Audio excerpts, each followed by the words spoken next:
This series covers homosexuality and the topic of losing loved ones. Viewer discretion is advised. How the Lion Fell in Love with the Lamb. A Jacksepticeye and Matt Shea fanfic by Fanficgirlsgalore.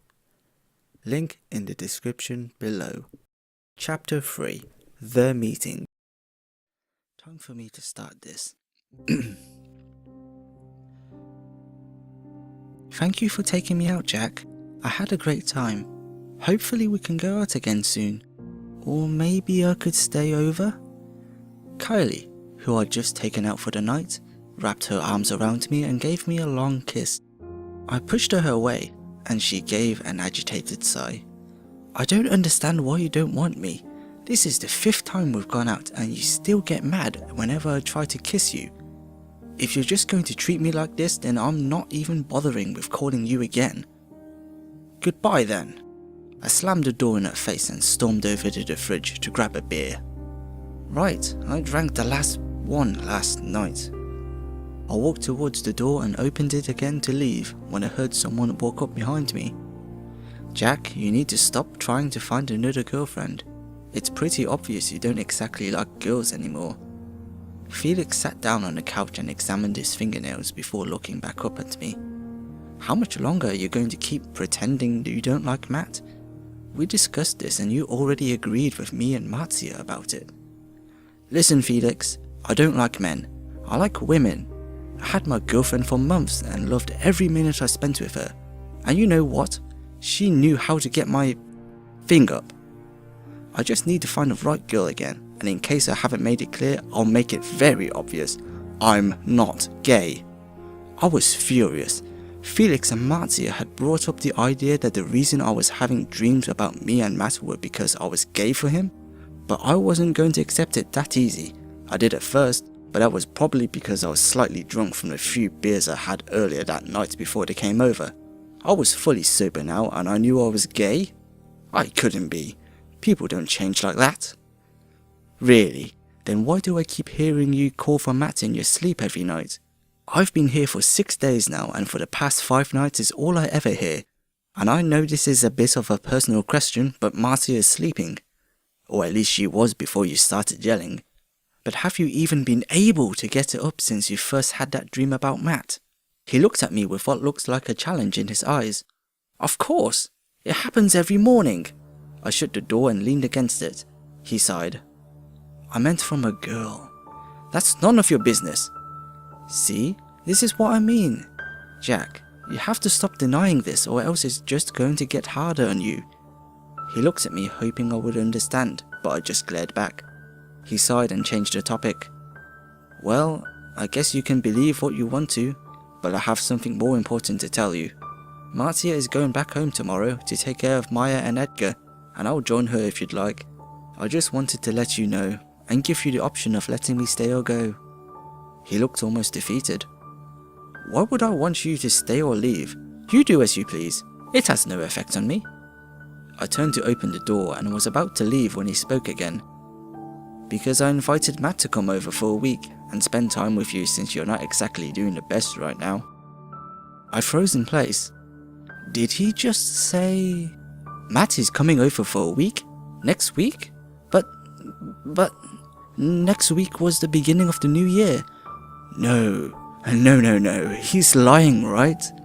I mean, why would he invite Matt over to my house without telling me first and then? To top it off, have him come over on the day all my dreams with him occur on? I spun around and glared at him. This isn't a funny joke. Just admit you're lying so I can leave and go get more beer. But I'm not lying.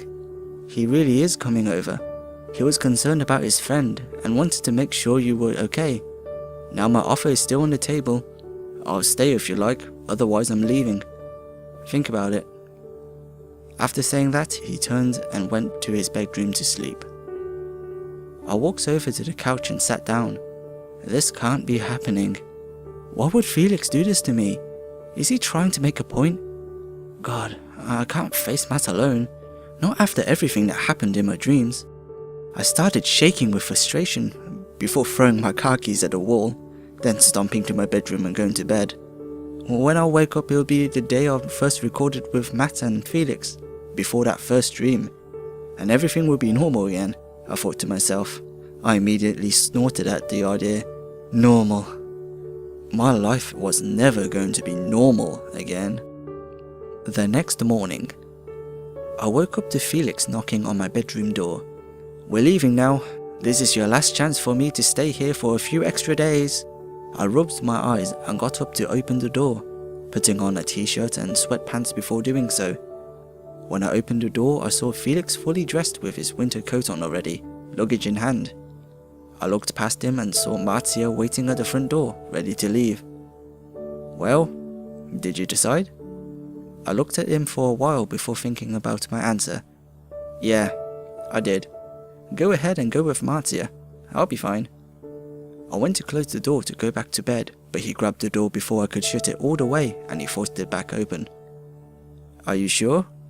I'm not coming back tomorrow and I can just drive Marzia to the airport and make sure her flight doesn't get cancelled, then come back.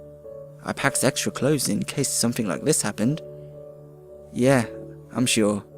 I didn't say this as confidently as I imagined I would. I think he picked up on my confidence too, but he didn't question it. Well, goodbye then, and good luck with Matt. He nodded and walked towards Marzia. Goodbye, Jack. Thank you for letting us stay here, and Happy New Year! She gave me a big smile. Goodbye and Happy New Year to you too. I watched them walk out the door and then I ran to the window and watched them get to the car. Felix must have seen me because he turned, smiled, and waved before climbing into the driver's seat and driving towards the sunrise. After the car disappeared into the distance, I turned and walked back to my room to get ready. I decided to go to the pub and buy more drinks. I'd need them if Matt really was coming here. Later that day, I received a text from Matt saying he was here. I sighed and looked out the window to see him walking up the driveway. My heartbeat picked up and my hands started sweating. I can't believe I'm getting this nervous. He's my friend and nothing else. I wasn't this nervous when Felix was here. Then again, I didn't even know he was coming until he was at my front door. I actually prepared for Matt's arrival. I cleaned the house and showered 3 times. He finally reached the door and before he could knock, I opened the door. It must have scared him because he jumped back a few inches, then smiled sheepishly. I blushed and looked away before backing away from the door, allowing him inside. Sorry I didn't call before I left. I was meant to, but I forgot because I was replying to my fans on Twitter. Do you have a guest bedroom or do we have to share one? He started laughing at this remark, but my face got extremely red. I closed the door and pointed toward the guest bedroom. Thanks. He left and came back a few minutes later and sat down on the couch next to me.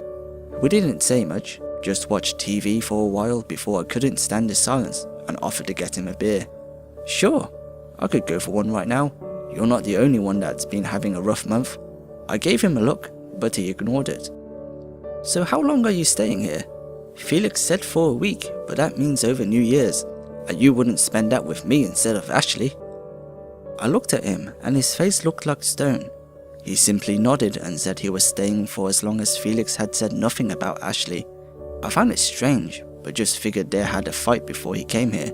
We didn't say much for the rest of the night, except for a few comments about the show we were watching at the time. Finally, around midnight, he got up and announced he was going to bed. I wished him a good night and he did the same back. I went to my room around 1 in the morning. As I was walking down the hallway, I heard a noise coming from Matt's room. I put my ear to the door and heard what sounded like weeping. I wanted to confront him about it, but decided now wasn't the time. Besides, I don't think he'd want to talk to me now after his reaction to my question about Ashley. I left his door and went to my room and fell asleep. The next morning, I woke up and started crying. Not because I was yet again turned down by Matt at New Year's, but because for the first time in almost a month, my dream wasn't about Matt.